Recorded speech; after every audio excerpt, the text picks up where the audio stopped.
Go rapidly, relatively inexpensively, and we'll make it better than it ever was, frankly. It'll be something that people are going to be very proud of. Along with, in the bigger picture, a place called Washington, D.C.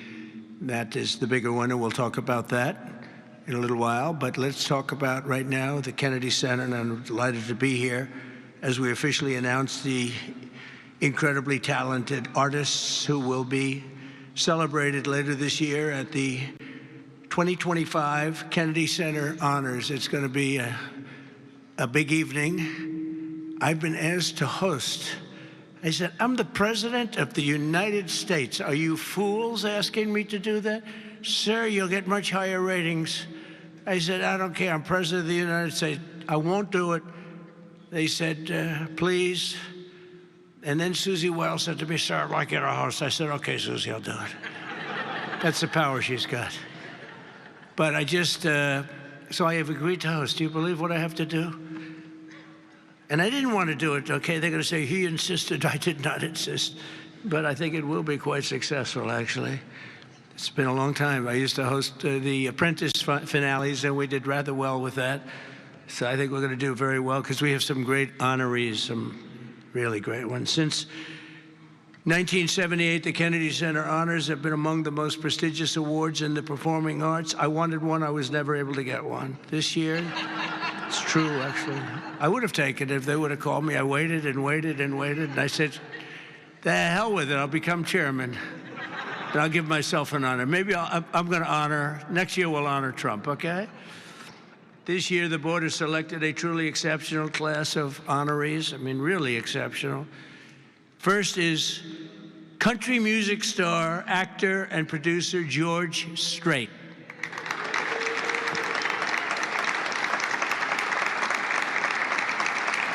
Great. Over an extraordinary 4-decade career, George has sold more than 120 million records worldwide, amassed 60 #1 hits, wow, and produced 33 platinum certified albums, more than any other living American. That is amazing. He's believed by millions of people to just be as good as you can get, and he's beloved by hundreds of millions of people all over the world. He's really something, and they call him the king of country, and we know him very well, George Strait. Okay, please. Oh, and it looks nice. You're a good-looking guy. I hope he still looks like that. Second is actor, singer, philanthropist, and star of the Broadway stage. One of my favorite talents. I think he's one of the greatest talents I've ever actually seen. I've always said, and just so we don't get in trouble, I'll say among the greatest artists in the world are the Broadway London actors, back and forth. That's all they want to do, is they want to do Broadway, and they want to do London. They want to do 8 shows a week, including matinee on Wednesday. And if you said make a movie, they can't even think about it. If you say go on television, they don't want to. All they want to do is be on the stage, the live stage, and it's amazing. But I've always said they're the most talented people. And this man may be the most of all. Michael Crawford is being honored. Michael was born in England in 1942. He made his Broadway debut in 1967. I was there. I shouldn't say that, but I was there. Seems like a long time ago. And he became an international sensation in the 1980s for his original portrayal of the Phantom of the Opera, one of the greatest ever, ever, ever, ever. You don't see him like that very often. Winning him the esteemed Tony Award for Best Actor in a Musical. He's won so many awards. Michael is truly a generational talent, had a voice that was unbelievable. It was unbelievable. There's never, I don't know, it's Luciano Pavarotti had a very different voice. The power was incredible, magnificent. Michael had a different kind of a voice. These are just unbelievable talents. But Michael is very special and one of the greatest roles in the history of Broadway, and nobody did it like him. Michael Crawford, thank you very much. Great guy. Next, we look forward to honoring three-time Oscar nominee, Golden Globe Award winner, an action movie icon, and a friend of mine. He's a very unique man. He's somebody that doesn't do these things. I said, I wonder if he'll accept, because some people don't really want to be honored. They don't care. But he was very honored to be honored, I will tell you. He's a very special guy. A real talent, never been given the credit for the talent. There was nobody else close, and they've tried, and they didn't work out too well. His name is Sylvester Stallone.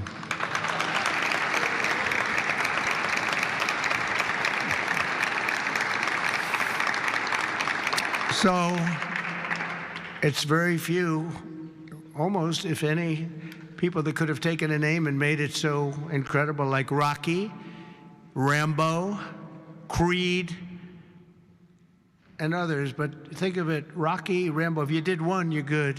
You do two. And I'll never forget, I was a young guy, and I went to see a thing called Rambo, and it had just come out. I didn't know anything about it. But I was in a movie theater, like we used to go to movie theaters a lot. And I said, this movie is phenomenal. What the heck? And that turned out to be a monster. Rocky is Rocky. I mean, the way that happened, you know, Sly, no money, nothing. And he went around, and everybody wants to do a boxing movie. It's the most, you know, probably more than any other type of character, boxing, always boxing. It's so great. And there's rarely been anything like this one. John Voight did a great one, as you know. Champ, great. I think that was right there, too. John Voight's a phenomenal person, phenomenal actor. But Sly came in, and he had no money. He wrote a script, along with thousands of other people writing scripts on a boxer. And for some reason, a studio picked up this and liked it. And Sly he's in an old car that he came in from Brooklyn, or someplace in New York, but I think Brooklyn. It barely made it to California. He was sleeping in the car. I mean, he had nothing. And he wanted control over who the actor was going to be, because he said it can't be successful if you're going to pick a movie actor with a bad build, okay? A nice face, but a bad body. And he said, I can't have these guys, because he's a tough cookie, and he knew exactly what it took.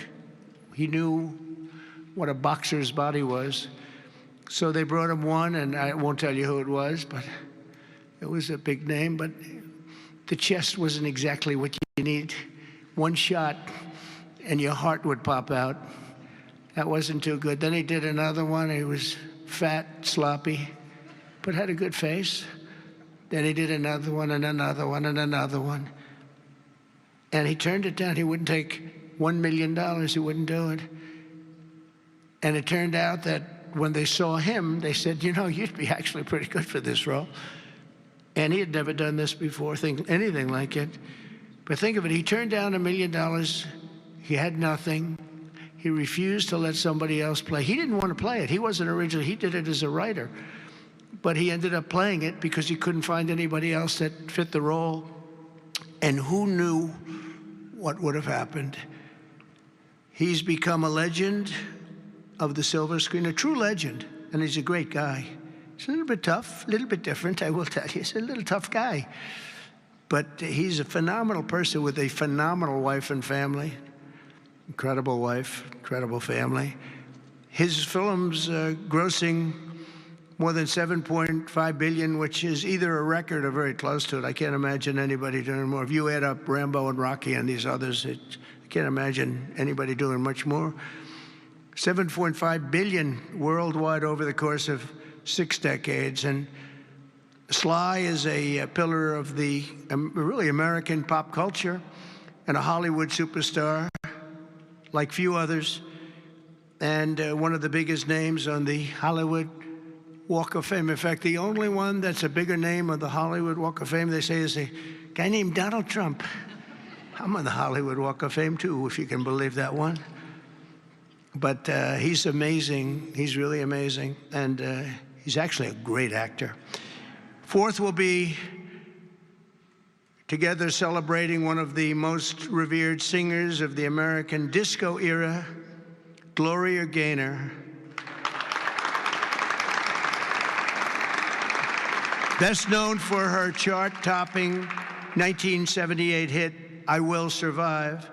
Gloria won the 1980 Grammy for Best Disco Recording, and her song was inducted into the National Recording Registry in 2016. 4 decades later, Gloria won a second Grammy in 2020 for her gospel album, Testimony, which is incredible. Truly a historic achievement, not only in terms of the years that have gone by to be great that long, but to have the two top of anything in that span of time, and with that kind of period between is pretty amazing. But I will say that I Will Survive is an unbelievable song. I've heard it, you know, like everyone else here, thousands of times. And it's one of those few that get better every time you hear it. And nobody can sing it like her. Nobody can sing it like her. And that's an honor. And that's an honor. So, Gloria Gaynor, thank you. Thank you very much. And finally, we'll be honoring one of the greatest rock bands of all time, Kiss.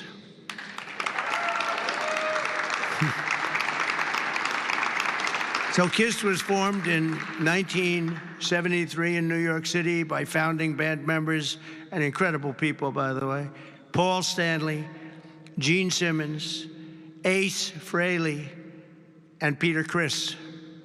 Kiss became a global phenomenon, sold more than 100 million records worldwide, and produced 30 gold albums and lots of other things they produced. They made a fortune. And they're great people, and they deserve it, and they work hard, and they're still working hard, and it's an honor to present Kiss. Thank you very much. Got it? Yeah. Thank you. And they're going to do something very special. Kiss is going to be here on a little bit before the show. I think they're going to do something very special. We're going to have a good time. The 48th Kennedy Center honorees are outstanding people, a standing group, incredible. We can't wait to celebrate the Kennedy Center honors. It'll be in December. It'll be on CBS. In a few short months since I became chairman of the board, the Kennedy Center, we have completely reversed the decline of this cherished national institution. It was being run down. Money wasn't being spent properly. They were building things they shouldn't have built that nobody wanted instead of taking care of the great gem that it is. You look at the marble, look at the quality of the marble and the things that with a little fix-up and a little work, we can make it unbelievable. These columns, when you see them the next time, they'll be magnificent. I mean, we have some great plans for this. The bones are so good. The bones of a building, if you don't have the bones, you might as well forget it. I'm working in another building, a thing called the White House. We're fixing it up so beautifully. It needed it. It's been many, many years since it's been properly taken care of. It's incredible. One of the great places of the world. Maybe, I mean, truly, to me, is there anything else even close? But we're doing that and doing some other things, and we're going to also fix up a place called Washington, D.C. We're going to make it so beautiful again. We're going to be redoing the parks, redoing the grass. You know, grass is a lifetime, like people have a lifetime. And the lifetime of this grass has long been gone when you look at the parks where the grass is old, tired, exhausted. We're going to redo the grass with the finest grasses. I know a lot about grass because I own a lot of golf courses, and if you don't have good grass, you're not in business very long, Lindsey Graham. By the way, you have very good poll numbers, Lindsey. I just saw. Congratulations. But a few short months ago, I became chairman of the Kennedy Center, and we completely reversed it. We reversed what was happening.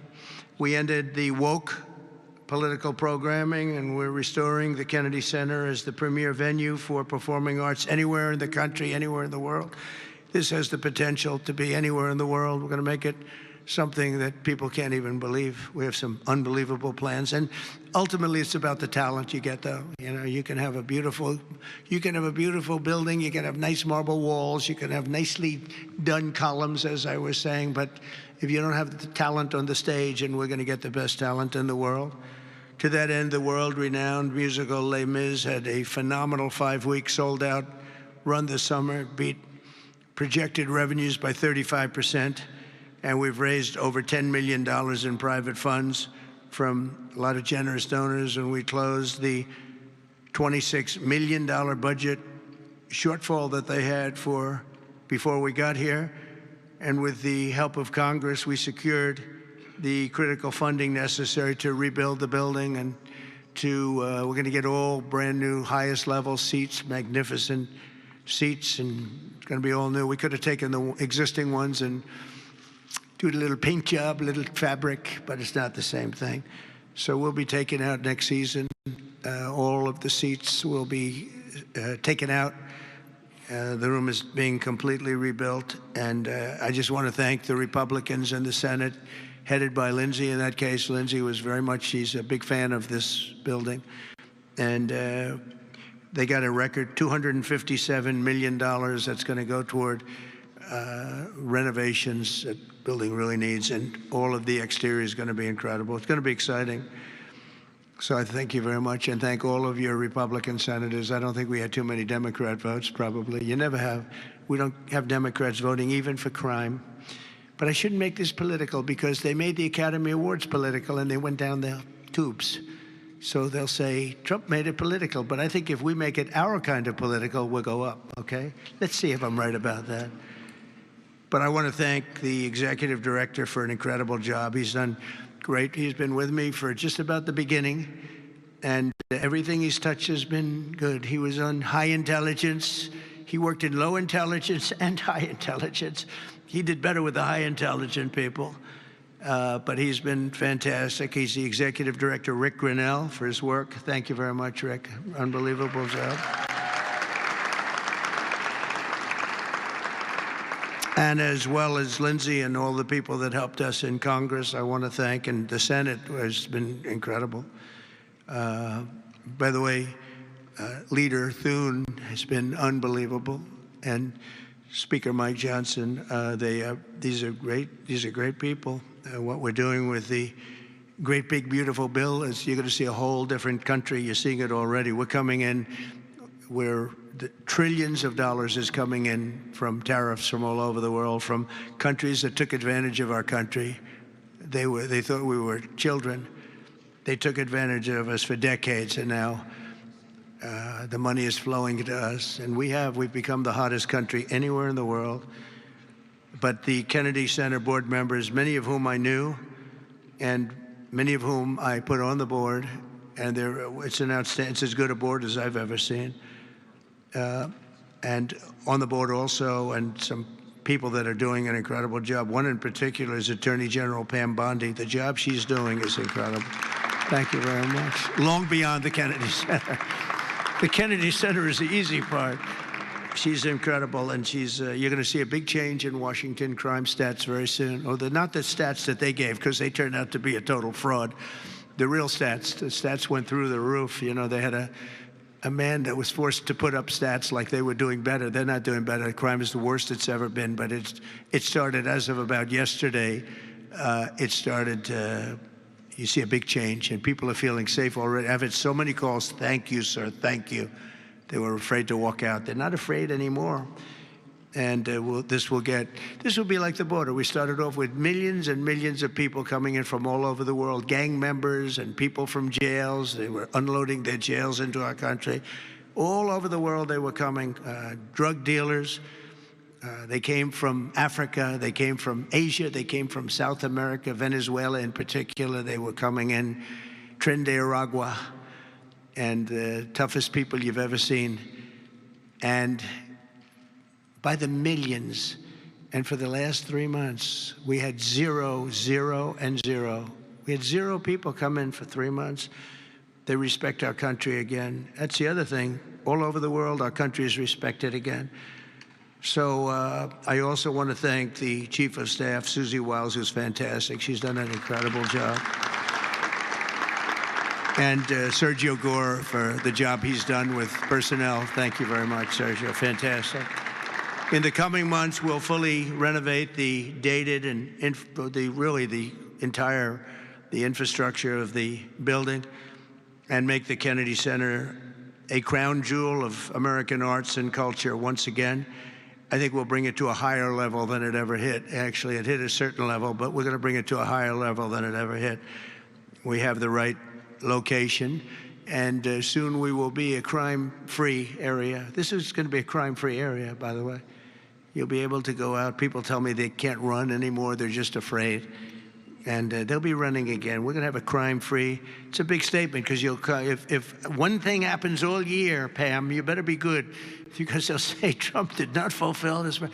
One person gets a little injured by somebody, they'll say Trump did not fulfill his promise. No, we're going to be essentially crime-free. This is going to be a beacon, and it's going to also serve as an example of what can be done. We have to get rid of this cashless bail nonsense. If you look at New York, Chicago, Los Angeles, which is so badly run. Los Angeles, they can't get the houses. They can't get the people their permits to build their houses. They're trying to rebuild their houses from the ridiculous fire that should have never allowed to have taken place. They should have had the water coming down from the Pacific Northwest, but they didn't do that. But they can't get the permits for the people that want to build their houses. But I want to thank Lee Zeldin, because the federal government has gotten all of their permits, which are much more difficult permits, actually, and had them literally within 30 days after the fire. Everybody had their permit.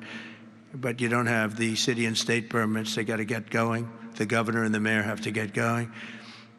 It will just be a matter of time that we're going to do something that's going to be incredible. We're going to use the Kennedy Center as a big focus of it. And that's the 250th anniversary celebration that we're having.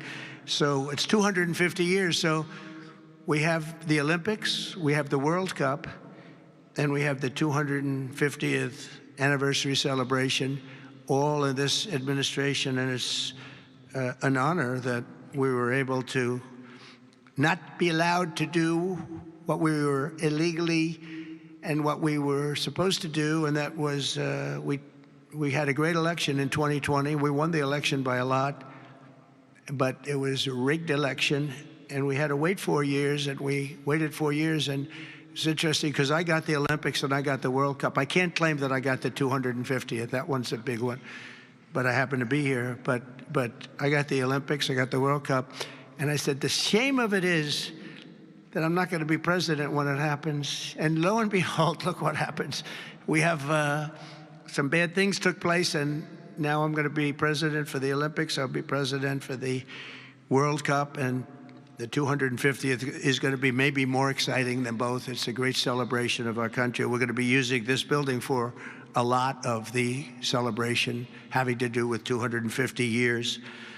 But as I said earlier, I'm determined to make Washington, D.C. safe, clean, and beautiful again. It's going to take place very rapidly. Be prepared. And a big part of that's going to include the Kennedy Center. So thank you very much. And I want to thank everybody for helping us. This is mostly the group right here. They're young, they're smart, they're ambitious, they want my job. Someday one of them will probably have it.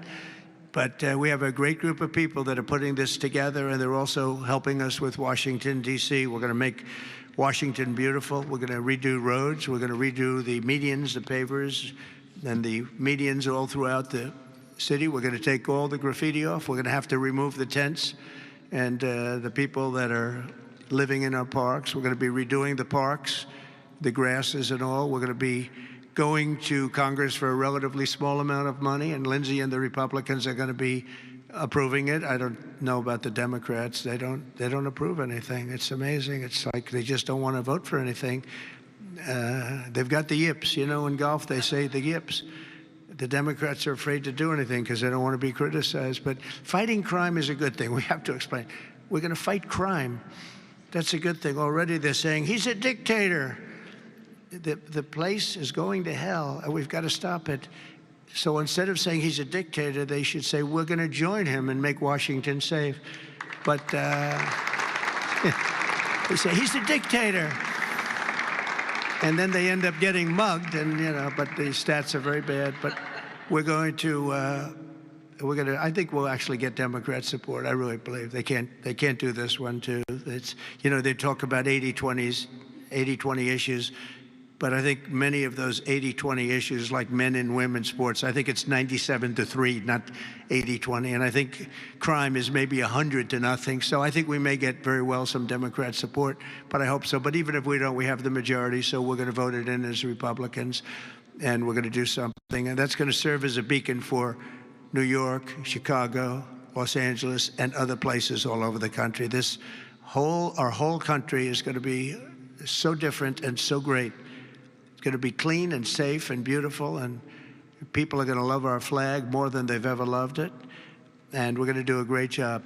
So I want to congratulate all the nominees. They're unbelievable people, and we're going to have a tremendous day in December, and that evening is going to be special, some really special people, and real talent. Do you have any questions? Yes, please. Hi, sir. There's new reporting that the Russians have hacked into some computer systems that manage U.S. federal court documents. I wonder if you've seen this reporting and if you plan to bring it up with Putin when you see him later in the week. I guess I could. Are you surprised? Are you surprised? They hack in. That's what they do. They're good at it. We're good at it. We're actually better at it. But no, I have heard about it. I have heard about it. Mr. President. Please. Thank you, Mr. President. You mentioned congressional Democrats. You have not yet met with Democratic leadership, but there's a funding deadline at the end of September. Do you plan to meet with Leader Schumer and Leader Jeffries to discuss that situation? Well, I will, I guess, but it's almost a waste of time to meet because they never approve anything. If we want money to fight crime, if we want money to do only good things, just good things. And let's not even talk about controversial. They don't want to meet about anything. They really are. They're stuck. They don't know what to do. They have probably more, I would say more than half are sane, but they are led by insane people. And the kind of things that they're pushing are not something. We have a communist running for the mayor of New York, and I wish him well. I may have to deal with him. I mean, it's not even conceivable. It's not even conceivable that could happen. And maybe he won't win, but he won the primaries by quite a bit. Shockingly, he won the primaries. So, and you see some of the people supporting him that truly don't believe what he's espousing. So, I mean, we will meet, but nothing's going to come out of the meeting. But here's the advantage we have is that we just passed a great, big, beautiful bill that had all the biggest tax cuts in history. No tax on tips, no tax on Social Security. Think of it. Think of that for the seniors. No tax on overtime. And all sorts of things. You go out, buy a car, you can deduct the interest payment. If you borrow money, you can deduct the interest payment from your taxes. So many things, but the biggest thing is from a business standpoint, deductions. And, that was tremendous. It's going to, our country is roaring. Our businesses are, you're going to see some numbers in 12 months when these factories are open. We're opening up factories all over the world, all over the country, but that's all spreading to, I think we're spreading the wealth all over the world, if you want to know the truth. But we're opening them in this country at a level that we've never seen before. We've never seen. So they just don't want to prove anything. They just, we meet with them and they say, as Nancy Reagan said, just say no. They go, oh, just say no. They're afraid to approve anything. If we say, we want to stop crime in this country, or as an example, bail. We want to make it so that people, if they murder somebody, they're in jail. They don't get out on no bail. They say, we don't want that. We want people to murder somebody and they immediately are released and they go out and murder somebody else. It's a big problem, a tremendous problem. By the way, we're going to go for statutes in D.C. and then ultimately for the rest of the country where that's not going to be allowed. Because it was when they did the cashless bail thing that the numbers really started going up. In this city, in New York, in Chicago, in Los Angeles, no matter where they have it, the numbers went through the roof. So we're going to meet with them, of course. I'd like to meet with them. We're going to tell them all these good things, and they're going to tell us no. And then we're going to go out and we're going to vote it in by the Republicans, because I don't believe that anybody is capable of making a deal with these people. They have gone crazy. Go ahead. Thank you, Mr. President. Thank you. Your federalization of the police has a 30-day limit unless Congress acts to extend it. Are you talking to Congress about extending it, or do you believe 30 days is sufficient? Well, if it's a national emergency, we can do it without Congress, but we expect to be to Congress before Congress very quickly. And again, we think the Democrats will not do anything to stop crime, but we think the Republicans will do it almost unanimously. So we're going to need a crime bill that we're going to be putting in. And it's going to pertain initially to D.C. We're going to use it as a very positive example. And we're going to be asking for extensions on that, long-term extensions, because you can't have 30 days. 30 days that's by the time you do it. We're going to have this in good shape. And don't forget, in the border, everyone said it would take years and you'd have to go back to Congress. I never went to Congress for anything. I just said, close the border. And they closed the border. And that was the end of it. I didn't go back to Congress. We're going to do this very quickly, but we're going to want extensions. I don't want to call national emergency. If I have to, I will. But I think the Republicans in Congress will approve this pretty much unanimously. Please, go ahead. Thank you, Mr. President. Would you encourage members of the press to do ride-alongs with the D.C. police to understand how serious this crime issue is? It's okay to me if they want to do it. We're going to work with the D.C. police. A lot of very good people in there. Not all, but a lot of very good, very, very professional. And, we have a big force. I think they said 3,500. They're always asking the mayor, who's a very nice woman, but got to do the job. We've worked with the mayor for 6 months, and she's been here for many years. And the numbers are worse than they ever are. Don't let anyone tell you they're not. And the whole statistical charts that they made, the whole thing is a rigged deal. They got rid of the guy because he didn't want to do the numbers the way they wanted to, and they put their own numbers out. They said it's the best in 20 years. No, it's the worst in 20 years. But we're going to be very open about what we're doing. So if the media wants to ride with police, if they want to do it, if they feel it's safe, that would be okay. Yeah, please, go ahead. Sir, with President Zelensky. Thank you, Mr. President. Mary Margaret with Daily Wire. 2 questions on D.C., if that's okay. How do you feel about Mayor Bowser's level of cooperation and her choosing to advocate for D.C. statehood right now? And well, the statehood, let me do that one first. Statehood is ridiculous. We want to straighten the place out. Statehood's ridiculous. It's unacceptable. It's the Democrats want it because the Democrats have, about 95% in this little area. Even I didn't get it very much. They want that. They want to pick up 2 senators, and it's not going to happen. It's not going to happen. And that's the least of the reasons why, by the way, but that's one of the reasons why. What we want to do is make Washington, D.C., the greatest, most beautiful, safest capital anywhere in the world, and that's going to happen. I mentioned the word bones before. The bones here, the bones, we have the greatest bones. When you look at that Supreme Court building, I think it's one of the most beautiful buildings.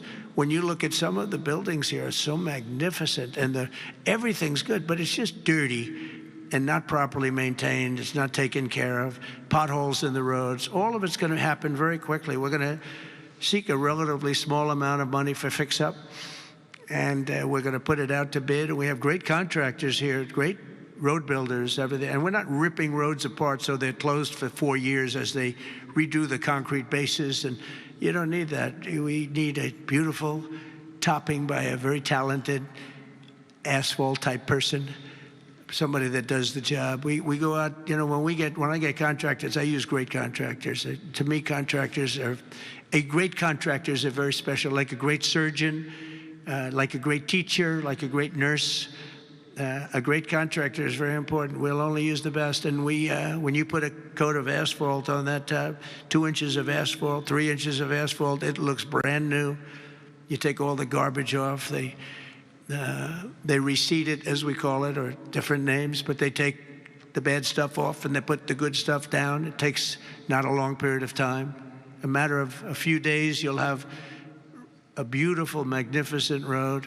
You fix up the curbs. You get rid of the medians in this town are just horrible. You know, you're riding around, I think to myself, leaders come from foreign countries. You see, with leaders all the time, different leaders. They came in from India recently and from everywhere.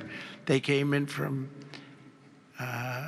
a war that we just ended, Azerbaijan, and you know that, and Armenia. We just ended the war. The two leaders came in. One of them said, my country looks better. The roads are better than, you know, we were talking about. I said, what do you think? He said, well, the roads are better in Armenia than they are in Washington, D.C. It's embarrassing. And I was asked at the last press conference, they said to me, how important is it? You're doing world peace. We're going to on Friday to Alaska, meeting with President Putin, Russia.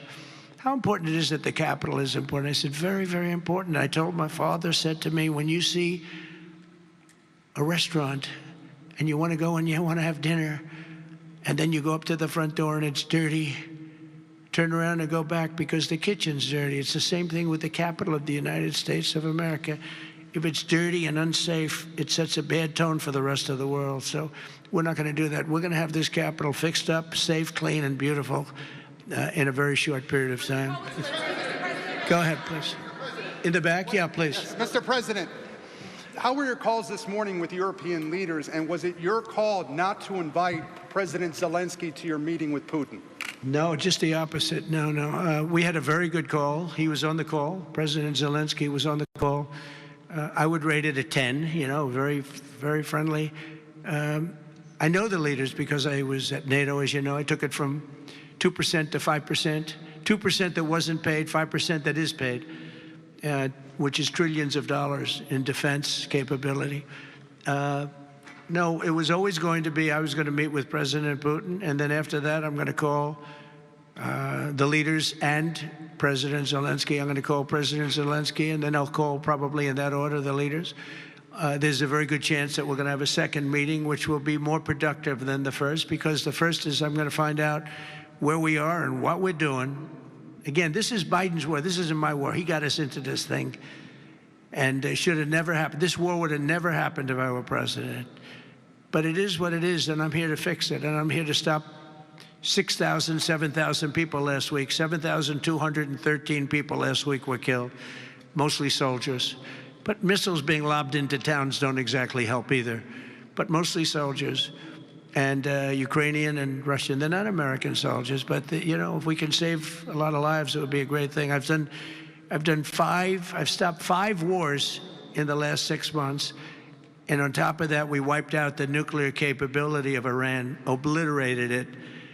It's turned out to be a correct word, by the way, because, you know, some of the press said, well, maybe it wasn't obliteration. It was obliteration. We're going to meet with, I would say, the second meeting. If the first one goes okay, we'll have a quick second one. I would like to do it almost immediately. And we'll have a quick second meeting between President Putin and President Zelensky and myself, if they'd like to have me there. And that would be a meeting where maybe it could be absolutely work. But the first meeting will not work that out. Certain great things can be gained in the first. It's going to be a very important meeting. But it's setting the table for the second meeting. I think the second meeting, if the second meeting takes place, now there may be no second meeting, because if I feel that it's not appropriate to have it because I didn't get the answers that we have to have, then we're not going to have a second meeting. Thank you, sir. Thank you, sir. I didn't ask you. Go ahead, please, address. I just wanted to ask you, thank you, Mr. President. How involved were you in the selection process of these honorees? I would say I was about 98% involved. No, they all went through me. They came over, Rick and Sergio and everybody. They said, I turned down plenty. They were too woke. I had a couple of wokesters. No, we have great people. This is very different than it used to be. Very different. These are great people, and they're not. I don't have any idea of the Republican, because I want people that. The Kennedy Center has everything. Look at the Academy Awards. It gets lousy ratings now. It's all woke. All they do is talk about how much they hate Trump. But nobody likes that. They don't watch anymore. That used to have 45 million people watching. I remember The Apprentice, first season. The Apprentice had 42 million people. The Academy Awards had 41 million people. We were the second show to the Super Bowl. But since then, the Academy Awards have gone down to, I think they've gone down to numbers that are like a regular show because it went woke. We're not doing it for that reason. We're doing it because we want the great talent. But these are great people. So I was just a very long answer, but I was very involved. Mr. President, the Biden administration was auctioning off border wall materials, but we're hearing now that the auctioneers selling those materials back. Are you finishing building the wall?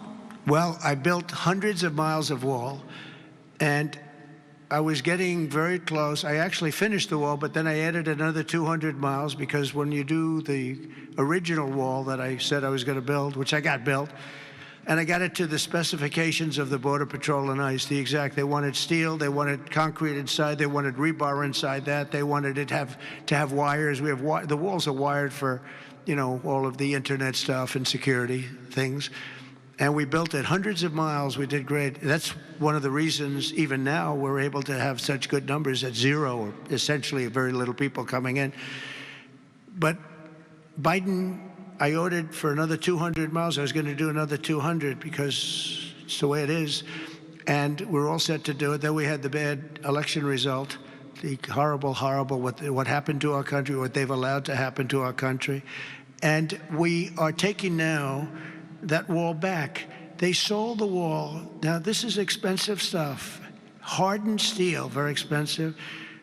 9,000-pound concrete and rebar. Rebar is very expensive, the hardest rebar. No, it's very hard to cut. You have different materials. It's very hard to cut because they cut it down if they can. It's very hard to cut. And Biden sold it for pennies on the dollar, 3 cents on the dollar, 4 cents on the dollar. He sold it. And I said, these guys really don't want it. That was when I first realized, when I saw the wall was being put up, because we could have finished the rest of the wall in about 4 weeks, anywhere from 3 to 4 weeks. It was all set to go. It was laying down, ready to be put up. The foundations were, and they took over. And they said, we're going to sell the wall. And they sold it, as you know, for pennies on the dollar. Well, Pam Bondi's been working very hard on suing that company, and I think they reached a settlement where we're taking the wall back. But they stole the wall from us. That wall is so expensive to build, and we had it, as you know, hundreds of miles of it, and they came along and they basically sold it for scrap. And what a shame that is. But that was when I first realized that these people actually want to have open borders. And no country has poor countries don't have open borders. No, we had open borders where people just walked in. It didn't matter what they looked like, who they were.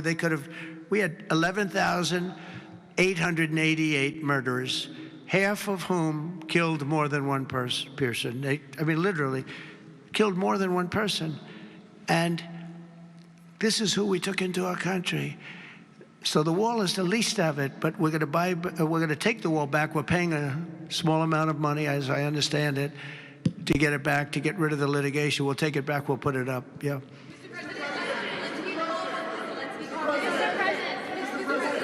Go ahead in the back, please.